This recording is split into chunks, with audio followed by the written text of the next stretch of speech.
ஒருவேளை யாராவது அவங்களோட ஃபாட்டோட வழியை பின்னாடி இருந்து கண்ட்ரோல் பண்ணாங்கன்னா அது அங்க இருந்து அப்படியே யூட்டன் எடுத்து வாய் வழியா வெளியே வர்றதுக்கும் வாய்ப்பு இருக்குது. இது நீங்க ஒருவேளை சீரியஸா எடுக்காம இருக்கலாம். இந்த உலகத்துல ஃபாட்டை நிறுத்தி வைக்கிற நிறைய பேர் ஹாஸ்பிட்டல்லயும் அட்மிட் ஆகி இருக்காங்க. இதனால தான் எப்பவுமே வரக்கூடிய ஃபாட்டை அடக்கி வைக்கவே கூடாது. இதை கேட்டு ஒருவேளை நிறைய பேர் சிரிக்கிறதுக்கும் தொடங்கி இருப்பீங்க. ஆனா அளவுக்கு அதிகமா சிரிச்சீங்கனாலும் கோமாக்கு போயிருவீங்கன்னு சொன்னா உங்களால நம்ப முடியுதா? அது எப்படின்னு தான் யோசிப்பீங்க. அதை இன்னைக்கு நம்ம தெரிஞ்சுக்கலாம். அண்ட் ராத்திரி நேரத்துல சரியா தூங்காம மொபைல் யூஸ் பண்ணிட்டு இருக்கிறவங்க கண்டிப்பா நிறைய பேர் இருப்பீங்க. இந்த மாதிரி நீங்க ஒருவேளை சரியா தூங்காம இருந்தாலும் நீங்க ஜோம்பியா மாறுறதுக்கும் வாய்ப்பு இருக்குதான். இல்ல என்ன ஒரு சிலவர் நான் 9-10 மணி நேரம் தூங்குவேன்னு சொல்லுவீங்க. அந்த மாதிரி உள்ளவங்க கொஞ்சம் ஜாக்கிரதையா இருந்துக்கோங்க. என்ன அதுலயும் ஒரு மிகப்பெரிய பிரச்சனை இருக்குது. இந்த மாதிரி நம்ம உடம்புக்கு ஆபத்தான ஒரு சில டெய்லி ஹேபிட்ஸ் பத்தி தான் இன்னைக்கு நம்ம பார்க்க போறோம். சோ வீடியோ ரொம்பவே இன்ட்ரெஸ்டிங்கா இருக்க போது அதனால ஸ்கிப் பண்ணாம கடைசி வரைக்கும் பாருங்க. Number 1, sleeping too much. நீங்க 8 மணி நேரத்துக்கும் அதிகமா அளவுக்கு அதிகமா தூங்கும்போது உங்களுக்கு மரணம் வர்றதுக்கும் வாய்ப்பு இருக்குதுன்னு சொன்னா உங்களை நம்ப முடியுதா? ஏன்னா அளவுக்கு அதிகமா தூங்குறதுனால டைரக்டா அதோட எஃபெக்ட் நம்மளோட மெமரி அண்ட் முடிவெடுக்கிற திறன் அண்ட் கான்சென்ட்ரேஷன் இதுல தான் போய் விழுமா. இந்த காரணங்களால எப்படி ஒரு மனுஷனுக்கு மரணம் வரும்னு தான் யோசிப்பீங்க. ஆனா ஒரு சர்வே மூலமா எந்த மாதிரியான ஒரு விஷயத்தை கண்டுபிடிச்சிருக்காங்கன்னா அது கண்டிப்பா உங்களை ஆச்சரியப்படுத்தும். அதாவது அந்த சர்வே படி அளவுக்கு அதிகமா தூங்குற டிரைவர்ஸ்களால தான் அதிகமான ஆக்சிடென்ட்கள் நடக்குதாம். ஏன்னா ஒரு மனுஷன் முடிவெடுக்கிற திறனும் கான்சென்ட்ரேஷன் இல்லைன்னா எப்ப வேணாலும் என்ன வேணாலும் நடக்கலாம். இதெல்லாமே அதிகமா தூங்குறதுனால வர்ற விளைவுகளா இருக்குது. அண்ட் அதே நேரத்துல ஒருவேளை யாராவது ரொம்பவே குறைவா தூங்குனாங்கன்னா அவங்க ஜோம்பியா மாறுறதுக்கும் வாய்ப்பு இருக்குதாம். அண்ட் இந்த விஷயத்தை 1947 நடந்த ரஷ்யன் ஸ்லீப் எக்ஸ்பெரிமெண்ட்ல கண்டுபிடிச்சிருக்காங்க. அந்த எக்ஸ்பெரிமெண்ட்ல மொத்தம் 5 கைதிகளை ஒரு ரூமுக்குள்ள அடைச்சு வச்சு ரூமுக்குள்ள ஒரு விதமான பாய்சனஸ் கேஸை ரிலீஸ் பண்ணி விட்டாங்க. அந்த கேஸ் மூலமா ரூமுக்குள்ள இருந்த கைதிகள் யாருக்குமே தூக்கமே வரவே வராது. இந்த மாதிரி 8வது நாள் வரைக்கும் ரூமுக்குள்ள எல்லாமே நார்மலா தான் போய்கிட்டு இருந்தது. ஆனா 10வது நாள் திடீர்னு ரூமுக்குள்ள அந்த கைதிகள் எல்லாம் ரொம்பவே கத்த தொடங்கிட்டாங்க. எந்த அளவுக்குன்னா அவங்களால சத்தமே போட முடியாம தொண்டை கிளியிற அளவுக்கு சத்தம் போட்டுருக்காங்க.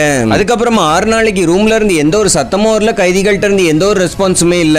அதுக்கப்புறமா என்னடா ஒரு அனக்கத்திங்கானு ரஷ்யன் சயின்டிஸ்ட் அந்த ரூமை ஓபன் பண்ணி பார்க்கும்போது எல்லா கைதிகளும் அவங்களோட உடம்புல இருந்த சதைகளையே கடிச்சு சாப்பிட்டுட்டு இருந்தாங்களாம். அண்ட் அவங்க அந்த ரூமை விட்டு வெளியே வர்றதுக்கும் விரும்பவே இல்ல. அதனால நீங்களும் ஒருவேளை ஜோம்பி ஆகாம இருக்கணும்னு விரும்புறீங்கன்னா உங்களுடைய ரெகுலர் தூக்கத்துக்கான ஒரு பேலன்ஸ் ஷீட்டை போட்டு வச்சுக்கோங்க. அண்ட் எவ்வளவு தூக்கம் உங்களுக்கு போதுமானதோ அவ்வளவு மட்டுமே தூங்குங்க. Number 2, holding farts. நம்மளோட சொசைட்டியோட கண்ணோட்டத்துல பப்ளிக் பிளேசஸ்ல ஃபார்ட் விடுறது இன்டிசென்சியான ஒரு பிஹேவியரா இருக்குது. அதனால ஃபார்ட் வரும்போது அதை விடாம அதை அடக்கி வைக்கிறவங்க தான் நிறைய பேர் இருப்பாங்க. ஆனா இந்த மாதிரி அதை பின்னாடி இருந்து போகிறதுக்கு வழி கொடுக்காம இருக்கறனால அந்த கேஸ் அப்படியே மேலே ஏறி வாய் வழியாவும் வெளியே வருமா. அது மட்டும் இல்லாம இந்த ஃபார்ட்டை நிறுத்துறதுனால வயிறு ஊதுறது, நெஞ்சு எரியுறது அண்ட் ப்ளோட்டிங் மாதிரியான பிரச்சனைகள் வர்றதுக்கும் இப்ப இருக்குதாம். அண்ட் அந்த ஃபார்ட்டை ரொம்ப நேரத்துக்கு அடக்கி வைக்கும் போதுல ரொம்பவே மோசமான பேட் ஸ்மெல்லும் உருவாகிருமா. இந்த மாதிரி ஃபார்ட் இவ்வளவு ஸ்மெல் உள்ளதா மாறுறதுக்கான காரணம் என்னன்னா நார்மலாவே ஃபார்ட்ல நிறைய வித்தியாசமான கேஸஸ் அவைலபிளா இருக்கும். அதுல பேட் ஸ்மெல்ல கிரியேட் பண்ற கேஸ் தான் ஹைட்ரோஜன் சல்ஃபைட். அண்ட் அந்த கேஸ்ல இருந்து ஆஃப் கோர்ஸ் அழுகி போன முட்டையோட வாடை தான் அடிக்கும். அண்ட் அந்த கேஸ் ரொம்ப நேரம் ஃபார்ட்டை ஹோல்ட் பண்றனாலயும் உருவாகுதுன்னு சொல்றாங்க. ஆனா அந்த பேட் ஸ்மெல்லையும் கண்ட்ரோல் பண்றதுக்கு இப்போ ஒரு விதமான ஜட்டியும் கண்டுபிடிச்சிட்டாங்க. இந்த ஜட்டியை போட்டுட்டு எவ்வளவு ஃபார்ட் விட்டாலும் பேட் ஸ்மெல் வரவே வராது. Number 3, not லாஃபிங் R லாஃபிங் two heart. ஒருவேளை ரொம்ப அதிகமா பலமா சிரிச்சுக்கிட்டு இருந்தீங்கன்னா உங்களோட மூளையில இருக்கிற நரம்புகள் வெடிச்சு உள்ள ரத்த ஆறு ஓடுமா. இந்த மாதிரி நான் சொல்ல யுஎஸ் சேர்ந்த இந்த டாக்டரோட ஒரு ரிசர்ச் பேப்பர் மூலமா வெளியே வந்திருக்குது. அந்த ரிசர்ச் படி என்ன சொல்லி இருந்தாங்கன்னா ஒருவேளை நம்ம ரொம்ப ஹார்டா சிரிச்சுக்கிட்டு இருந்தோம்னா நம்மளோட மூளையில இருக்கிற நரம்புகள் வெடிச்சு மனுஷன் கோமாக்கு போறதுக்கும் வாய்ப்பு இருக்குதாம். ஆனா இதெல்லாம் கேட்டு சிரிக்கிறத மட்டும் கண்டிப்பா விட்டுறாதீங்க. ஏன்னா சிரிக்கிறதுங்கிறது தினமும் எக்ஸசைஸ் பண்றது போலவே இம்பார்ட்டன்டான ஒண்ணா இருக்குது. ஒரு நாளையில நம்ம வெறும் 10 நிமிஷம் சிரிக்கிறனாலே நிறையவே ஹெல்த் பெனிஃபிட்ஸ் இருக்குது. அதுவும் ரொம்ப ஹெவியான ஸ்மைல் இல்ல, ஒரு மீடியம் லெவலான ஸ்மைல். இந்த மாதிரி நம்ம பண்றனால இம்யூனிட்டி அதிகமாகும், ஸ்ட்ரெஸ் குறையும் அண்ட் உங்களுக்கு சும்மா வர்ற டென்ஷன், கோவம் மாதிரியான விஷயங்களும் குறைஞ்சிருமா. அது மட்டும் இல்லாம தினமும் நல்லா சிரிச்சு சந்தோஷமா இருக்கிறனால இந்த மாதிரியான பெரிய பெரிய நோய்கள்ல இருந்து கூட நீங்க தப்பிக்கலாம். நம்பர் 4, சாப்பாட்டுல அளவுக்கு அதிகமா உப்பு யூஸ் பண்றது. அளவுக்கு அதிகமா உப்பு போட்டு சாப்பிடறனால உங்களோட கிட்னி ஃபெயிலியர் ஆகிறதுக்கும் வாய்ப்பு இருக்குதுன்னு சொன்னா உங்களால நம்ப முடியுதா? ஒருவேளை நீங்களும் உங்களுடைய சாப்பாட்டுல இப்படிதான் உப்பு போட்டு சாப்பிட்டுட்டு இருக்கீங்கன்னா அதை இப்பவே நிறுத்திக்கோங்க. ஏன்னா அது உங்களோட உயிரை எடுக்கிறதுக்கும் வாய்ப்பு இருக்குது.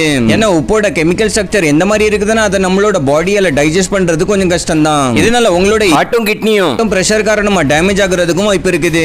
அதனால உப்பை எப்பவுமே லிமிட்டடா சரியான அளவுக்கு போட்டு சாப்பிடுறது நல்லது.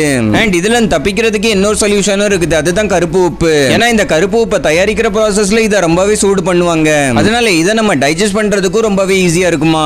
சோ முடிஞ்ச வரைக்கும் நம்ம சாப்பிடுற உப்பையே மாத்துறதும் நல்லதுதான். Number 5, sitting for too long. நம்மள கண்டிப்பா நிறைய பேருக்கு சும்மா எங்கேயாவது உட்கார்ந்துட்டு இருக்கிறது தான் பிடிச்ச ஒரு விஷயம் தான். ஆனா அதிகமான நாள் வாழ விரும்புனீங்கன்னா அதிகமா ரெஸ்ட் எடுக்கிறது நிறுத்திக்கோங்க. ஏன்னா நம்ம அளவுக்கு அதிகமா உட்கார்றது, ரெஸ்ட் எடுக்கிறனால நம்ம உடம்புல ரத்த ஓட்டத்தோட அளவு ரொம்பவே குறைஞ்சிரும். இதோட டைரக்ட் இம்பாக்ட் கண்டிப்பா நம்மளோட ஹார்ட்ல தான் போய் விழும். அது மட்டும் இல்லாம ரொம்ப நேரத்துக்கு ஒரே இடத்துல சும்மா உட்கார்ந்துட்டு இருக்கறனால நம்மளோட இடுப்பு ஏரியால இருக்கிற கொழுப்போட அளவு தான் அதிகமாகிட்டே இருக்குமா. ஆனா அதிகமா எக்ஸசைஸ் பண்றவங்க எக்ஸசைஸ் பண்றதுனால சேஃபா இருக்கிறீங்கன்னு நினைக்க வேண்டாம். ஏன்னா இந்த மாதிரியான விஷயம் நல்ல எக்ஸசைஸ் பண்றவங்களோட நடக்கிறதுக்கும் வாய்ப்பு இருக்குது. ஒருவேளை இந்த விஷயத்தை பழைய காலத்துல உள்ளவங்க நல்லா தெரிஞ்சிருந்தனால தான் நிறைய நாடுகள்ல கைதிகளை 7 மணி நேரம் சும்மா இருக்கிறதுக்கும் தண்டனை கொடுப்பாங்களாம். நம்பர் 6 கோசிப்பிங். நீங்க இப்போ அது கோசிப் பண்ணிருக்கீங்களா? ஒருவேளை பண்ணிருந்தா அதை இப்பவே நிறுத்திக்கோங்க. இல்லனா நீங்க உங்க வாழ்க்கையில இருந்து 4ல இருந்து 5 வருஷத்தை தொலைச்சிருவீங்க.